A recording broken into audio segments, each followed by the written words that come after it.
Good morning, everybody. Happy Friday. This is a Faith Friday video. We're going to be talking about a couple of things. I have a call at 11 that I need to make sure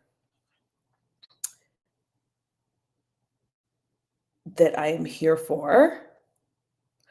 Then I got to make sure I send those out. But anyway, so I want to talk about this video that has been going viral. I actually saw the original interview. So I believe this woman's name is Kelley and Reginald Steele. So let me pull up a photo of them for you guys to look at. This woman went on the Dear Future Wifey podcast, and she was talking about how God graced her to iron her husband's clothes while he was out,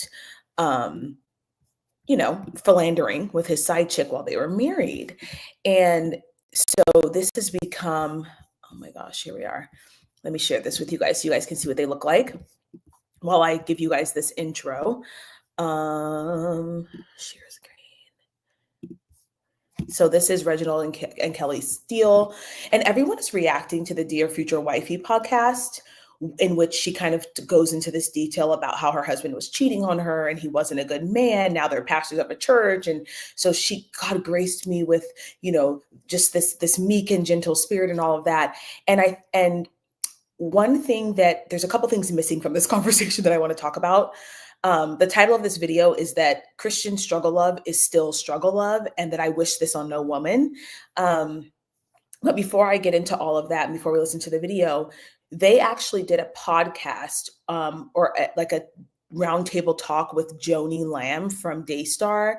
I really don't want to give them more views because they have a massive scandal going on, but actually everyone needs to listen to that version, because the version from the Dear Future Wifey podcast is actually a very sanitized version, and it makes it sound, it's very much cleaned up. But what we find out from the original interview on the Daystar network, which you can look up on YouTube, is that they were living together before they were married. He was exhibiting signs of infidelity even as a boyfriend. He told her that she wasn't his preference. So she married this man who didn't want her.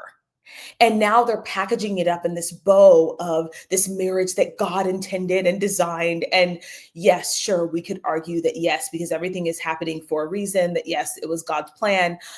But what I really want to talk about is the fact that this is not normal, and this should not be normalized in the Black community and not be normalized in the Christian community. So this is Reginald and Kelley Steele. Let's listen to this short clip from the Dear Wifey podcast, and then I'm going to talk with you guys about my thoughts and my concerns with this kind of rhetoric around marriage, particularly for the Black community and Black women. Christian struggle love is still struggle love. So let's listen to the podcast.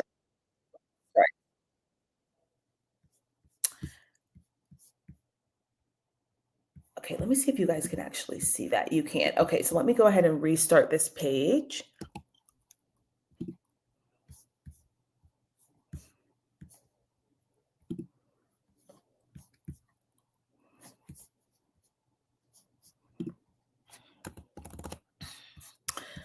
Let me show you. I want to show you guys the video too, so you guys can look at it. Okay. And then you guys know I have to double check and make sure that this is actually playing.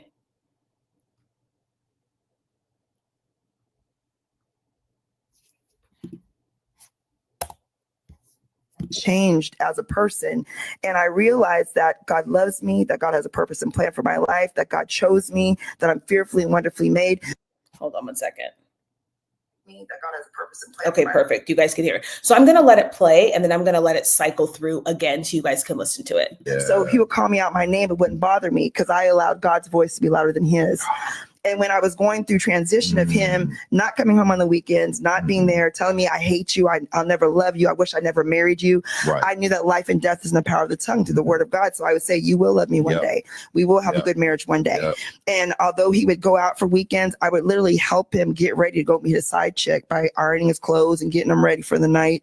And these are all things I was graced to do. I would not encourage anybody to do that unless you are graced by God to do this. But once I knew who I was, I realized, and I had a radical heart shift from that moment. I got in my word, under my word. I just completely changed as a person. Okay. So you heard her say, he would call me outside of my name. He would say, I wish I never married you. Now, in a Christian context, there is no cause for divorce except for abuse, right? There's no divorce is definitely something that the Bible teaches against, right? There are exceptions. Okay. He's philandering like nobody else's business. I would argue that he's verbally abusive. She said he would call me outside of my name. He would tell me he wished he never married me. And he was cheating on her. So maybe even the first two wouldn't necessarily give you a cause for divorce, but for sure, you committing repeated adultery would be. Now, I don't want to focus on that because she's already in a marriage. And so her Christian beliefs are going to tell her to do whatever it takes to stay. What I want to talk about is what I said at the beginning of this podcast, which is she knew who this man was before she married him.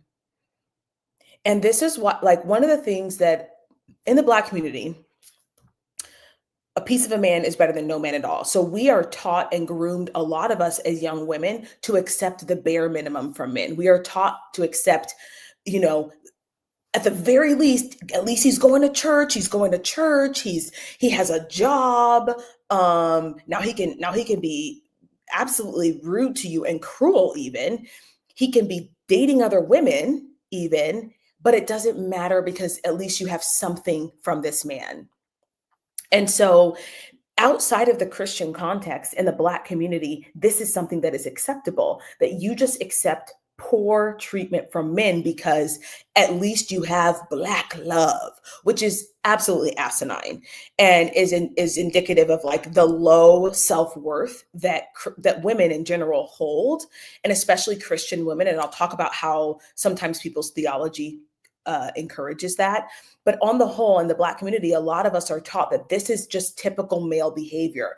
And the men are not held accountable for how they behave and how they treat women. Nobody is going behind these men and saying, hey, actually, you should treat a woman with respect and treat her like a daughter of the king. This is very evident right now, you guys, with what's going on with Shannon Sharpe. We can see that there are lots of, now, while there are good men who are saying, hey, this was immoral and unethical behavior, there are a lot of angry men, especially in my comment section. I did a threads and I just said, hey, a lot of these guys who are defending Shannon Sharpe actually want to sleep with young girls. And so they're okay with a 19-year-old and a 56-year-old engaging in this sort of behavior. And the vitriol I got from men was quite evident. It was very clear that the standards for how men should conduct themselves and how women should conduct themselves in the Black community is very different. And this is evident, again, in this, when you guys watch this entire podcast on Daystar, you have to watch it on Daystar. Do not watch the Dear Future Wifey version because it's sanitized. And this man was engaging in this behavior well before they got married. And it's one of the things that keeps coming up around the Shannon Sharpe situation is that, well, he should be married. No. Men like this should not be married. We should not be giving ourselves to men who conduct themselves in this manner. And this is the part of struggle love that, when tied with Christianity, is very detrimental, because in a lot of Christian circles, we think that marriage actually fixes men. I mean, look at the Duggar family. You guys, if you guys are not familiar with the Duggars, they have like 20 kids. Their eldest son was engaging in some edophilic behavior. And they thought, well, we'll just marry him off and that will solve his sexual urges and solve all those problems. And it did not. In fact, it just got worse. So in the same instance with this man, this idea that, well, we just need to marry him off, then once he gets married, he'll fix himself. No. And what we realize is that it puts women in danger. I don't think it is healthy for women to, number one, be engaged with men who conduct themselves this way. But number two, once you get married to them, to start putting yourselves in situations where you are at risk. Like if this man is sleeping around, this is how women catch HIV and AIDS. This is how women catch diseases, because their husbands are out philandering and they're under the guise of scriptural ordinance, still laying down with this man, still trying to earn him. Now, this is the key here. One of the things outside of the Christian community, let's talk about this and then we'll go back in the Christian community. Outside of the Christian community, in the Black culture, a lot of women are taught that they have to do these things to earn appropriate, healthy relationship behavior from men.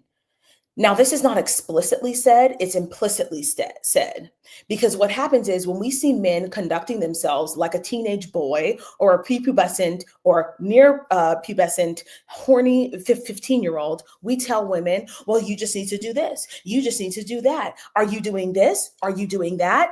And yes, to some degree, like especially when you're in a marriage, not a relationship, but a marriage, your behavior does and can affect the other person. But we do this to such an extent that we are now contorting and twisting ourselves for a man who doesn't even want you. This man, this is why you have to watch the whole podcast and then watch the Daystar podcast. He told her, you're not really my preference. You're not who I wanted. And not only did he say that, he never went back and said, but you know what? She's not someone who I would normally go for. But once I got to meet her, and once I got to know her, I realized that she was the most beautiful soul. No. He told her this and then went and cheated on her multiple times inside of marriage and outside of marriage. So we are sort of groomed in the Black community to just accept whatever behavior will allow us to stay in a marriage, whatever behavior will allow us to stay in a relationship. This is why you have men with like multiple baby mothers and they're all kind of still messing with him, because a piece of a man is better than no man at all. Now, when you tie this to the Christian context, of course, Christianity is, listen, I'm a believer. I wholeheartedly believe in the power of the work of Jesus Christ. But let me tell you, the manipulation of Christianity in Black communities to the detriment of women is very high. People don't really want to talk about this because they're afraid. I notice that a lot of Christians are afraid to tell the truth because they feel like they're betraying the gospel. But I think it helps us to be honest about these kinds of things. A lot of Christian pastors use the Bible to spiritually manipulate women into engaging with men who do not want them, with men who abuse them, with men who do not treat them well. And that's because we put this like high value on marriage in the church. Other women put marriage on high view. Like in the church, women will hate you if you are unmarried. They will mock you if you are unmarried. They will say that they will think that you have a problem. I've told you guys about my own experience, just the looks like, oh my gosh, you're not married and you're 30. It's like, no, because I'm not marrying. Unlike you, I refuse to marry someone who doesn't like me, who treats me with disrespect, who has a power struggle, who is power hungry, who is less educated than I am, who is less knowledgeable than I am, who refuses to actually act biblically, who is insecure. Like, I'm not going to do that, because men who run around cheating with other women have serious, serious identity issues. They have serious identity crises. So no, I'm not going to do that. But because marriage is something that is seen as like, it's like the utmost honor in the church, that women will do things like marry the first thing that comes along and stay with him, even if he isn't treating her well, because it's not worth it to deal with the backlash from the women or the men in the church. Now, this is not an advocation. I'm not advocating for divorce. That's not what I'm saying. I'm actually talking about the antecedent to this happening, which is don't marry people who don't like you. Stop thinking that it is more important that you marry someone, that you get married, than it is that you marry someone who's going to treat you well. And we have a lot of these stories that come out, and ironically, they're in the Black community, right? A lot of these stories come out, and it's always the woman. It's always the woman who is just, oh my gosh, she is just so gracious and so, oh my gosh, wow, we just love how patient and meek and kind she is. And nobody is saying, wow, that man's a hot fool, and don't ever date someone like that. Like, the lack of accountability for the men is astounding. It's always the women who have to be the ones who are like the more upstanding moral person. This is not healthy. This is struggle love. This is Christian struggle love, but it's struggle love. And you don't have to engage in this. This is not how God intended for marriage to be. And sometimes because these are the stories that are sort of uplifted, it's always, he was cheating on me and then he came back and became a faithful man. Baby, you don't have to do that. You actually don't have to. Like, there are actually men out there who fear God more than they love sex. There are men out there who do. They actually fear God, and they will not go step out on you. And you will not have to go through some mourning and prayer and sackcloth and ashes to get them to come back to you. There are men who actually fear God. So sometimes when we see these stories, and there's so many of them in the Black community, we wrap it and we cloak it in scripture and cloak it in this, oh, it's so meek and so what humility and what grace, and oh, how submissive she is. May this submission never find me.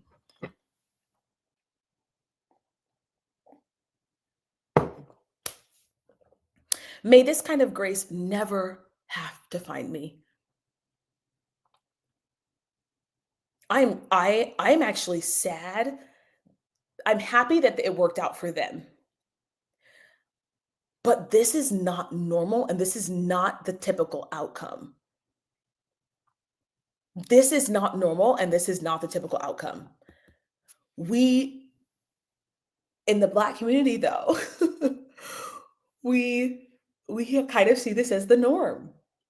You know, it's funny because I was thinking about the fact that they were on the Joni Lamb's network, right? These two people, and they're sharing their story with her, and I'm thinking, Joni Lamb would never. And that's why I said it's a Black community thing. Joni Lamb would never. So Joni Lamb's husband actually cheated on her 7 years with a woman from the workplace. Did she divorce him? No. But did she iron that man's clothes and say, okay, whatever you want, honey? No, she fired that woman, sent her on her way with some money and said, don't ever come back. And then she hooked up all his, phones and figured out and held that man accountable. Do you see the difference? Because they're both, supposedly Christian people, right? There's two different ways to handle this. One of these is like, I'm going to hold you accountable, and I'm not going to be permissive with your behavior, right? And the other is, I'm holding you accountable. You do not have access to me until you shut this down. I'm not divorcing you, but you do not have access to me until you shut this down for my own safety. But in the Black community, that's not really a thing for us. That's not something like that. Level of conviction about right and wrong is not something that's in our community. Instead, particularly Black women are told, keep being kind, keep being soft, keep being meek, accept it, accept it, accept it, accept it. Now, is it unbiblical? You don't have to be harsh. You don't have to be disrespectful. But you do have to have boundaries. And the first thing that you do is you don't get involved with a man who is going to require you to do this. And here's the thing, truth be told, oh my gosh, I don't know if I should tell this story.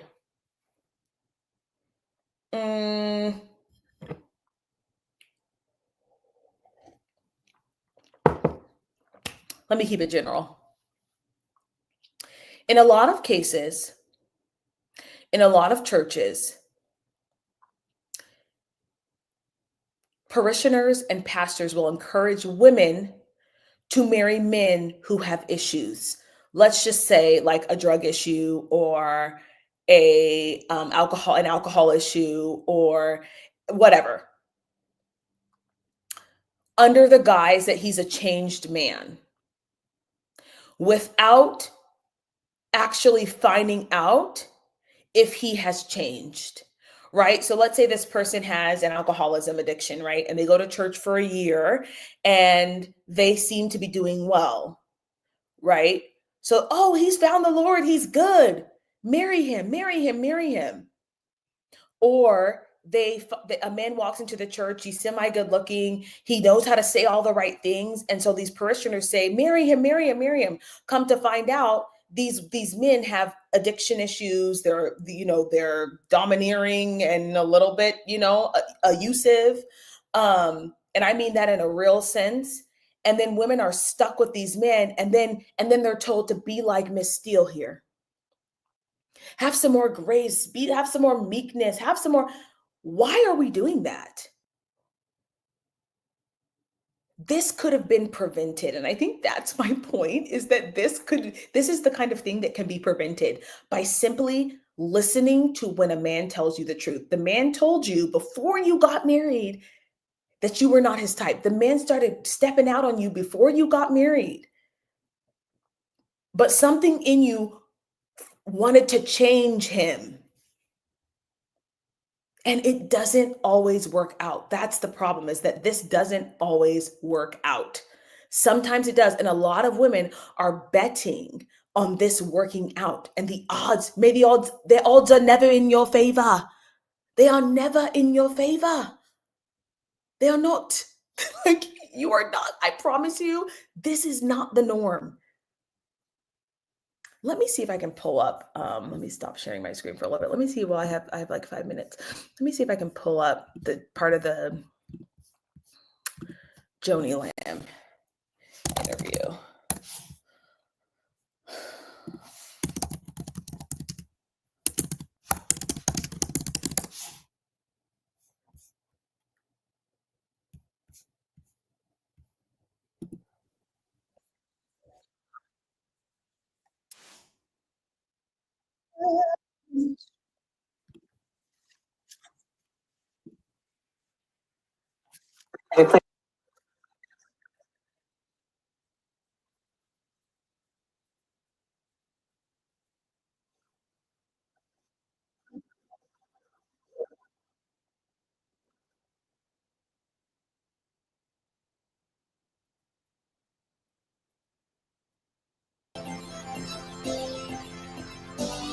Important. That's how we build the kingdom. Yeah. Great marriages. Yeah, and you don't always have the perfect fairy tale ending. No. But doesn't mean that God doesn't be faithful. That's right. And he was so faithful to you. So faithful. I could not be more grateful and blessed. Yeah, he really is. That's for sure, especially with his grandbabies coming along. Exactly. We've been looking at pictures of them. Yes. They're so cute. Rachel Ann Brown, welcome to the table. How are you? I'm good, and I'm so grateful for our guests today for their vulnerability and transparency to share. Thank you for being here. And like Rachel said, being so transparent and sharing your story. Yeah. So let's kind of go back to the beginning. Mm-hmm. You met Kelley in high school. Yep, she was 17. PK. I'm PK, preacher's kid. Okay. She was 17, I was 18. And when she opened the door, I said, oh, no, you're my wife. And the no was because I already had a couple of girlfriends. And so that was kind of my iniquity. I always say, but God. Amen. But I knew. And it was interesting because I would always tell her, I love you, but I like them. Yes. But thank God for deliverance. Right. Yeah. And we're going to tell the story because it is quite an amazing story. Yes. Mm-hmm. So you raised Catholic, Kelley. I was raised Catholic. So tell about this relationship and how it started. You fall in love. Well, yeah, I met him when he said, you're my wife. Of course, I believed him. What girl wouldn't? I'm 17 years old. Yeah, and so cute. Oh, yes. So cute. And still is. I'm like, yeah, absolutely. I believe you. And I think 9 days later, I asked you, what are we doing? Because we saw each other every day. So I'm like, let's just, ask me to be your girlfriend. Mm-hmm. And he did. And I said, okay. And so we started dating. And, but I knew he had many other options. And see, you have to understand, I was raised in a home where they were Catholic, but my mom and dad divorced because of infidelity. And my mindset was that my mom would just forgive him, they would have stayed together. So you have to understand that background on why I was so. Bingo. She already knew that he was like this, right? And she chose, and like he just sweet talked her. Oh, he told you you're gonna be my wife, but then you're not my preference. Like that's like, you can just forgive him. You can just yes, you can do that if you'd like, but that wasn't the intention of God's design for marriage. Gracious was before knowing what grace was to him and his lifestyle. I'm like, as long as I'm first, I'm okay with that. So dated him that way. As long as I'm first, I'm okay with that. Do you see what I'm saying? But this is exactly the mindset that I'm talking about. That is not appropriate. That is not appropriate. And so to frame this marriage as something where God really just of course the Lord did a work clearly, But to frame this as something that we should aspire to is like absolutely demented. No. And got pregnant before we went to college. We were both You both had full ride scholarships. full ride scholarships, me for classical music, him for baseball to college. So our futures were set, and found out that summer I was pregnant. And I called him from out of town. And You pick up there, Reggie. What happened? I said, "By who are you pregnant by?" She said, "I'm pregnant." I'm like, "Well, you haven't been here in 4 weeks." oh, come on. I mean, what kind of woman do you think I was? 4 weeks. I was in denial. Yes. But the good thing was the night I called you, he's like, "I got something amazing to tell you." And I'm like, "What?" And he's like, "I went to church. I got saved. I got filled with the Holy Ghost. Jesus is real. I'm going to be a preacher." And I said, "Well, preacher, I'm pregnant." And he was like, "Keep the baby. I promise I'll help you." Isaiah's 32 years young, Yes. beautiful. And I said, you can't imagine not having him. Even though everything would say there's no way you can fit this baby into your life. And you decided to keep. And I'm glad and grateful that she kept the baby. And I'm glad and grateful that they built this family. But what I'm trying to say is like a lot of times we find ourselves in these situations because we didn't do things right in the first place. And so instead of propping, like this is great for like a redemption story and for, God's grace. But like the reality is that she made a bad decision and so did he. And we have to start like having women select men properly, like select the kind of men who have a good track record. Don't say, well, as long as I'm first, I'm okay. So yes, if you've already kind of been in this situation and you're married now, this is great, right? But this is not necessarily something that I would want people to aspire to. Keep the baby. Wasn't easy. No, it was very hard because my parents kicked me out the house. They thought that if I got kicked out, I'd have nowhere to go. But his parents were pastors, so I moved in with his family. And that's how I was forced into storefront, Pentecostal, tampering, stomping, everybody's getting delivered ministry for being Catholic. I didn't know what I ran into. Can you imagine, Dorothy? She did not know what in the world she was walking into. the next week. And I was the one that I always said they're trying to push me down. They're like, I'm not going to fall. I'm not going to fall. And so I was fighting them. It's a demon. They're trying to push me down. And I was thrust into that life. But that's where I got introduced to Jesus. And at that time, he was born again, on fire, changed his life, was living for God, stopped smoking weed, stopped the women, stopped the drinking for a season. I got pregnant again. For a season. Okay. Anyway, you guys, I have a client call, so I've got to go. But I think like the main thing is like people, like making sure that people have a time-tested faith is really important too. Like what is their history versus like, or their character. Because you knew that was his character. And yes, I could see how you're young and you're like, he's saved, so we all good. We're all good. But anyway, you guys, I just want to talk about this. I got to go because I got a client here. But yes, you guys can watch the entire interview on Daystar and just get a full idea of this. But this is not a slight against marriage or divorce, or condoning divorce. But I think it's really important that we as Christians, like really honestly, start having standards for how we conduct ourselves before marriage and helping young women choose healthy men and holding men accountable for their behavior so that we have less stories like this, right? All right, you guys, don't forget to like, share, comment, and subscribe, and I'll see you guys in the next one. Bye.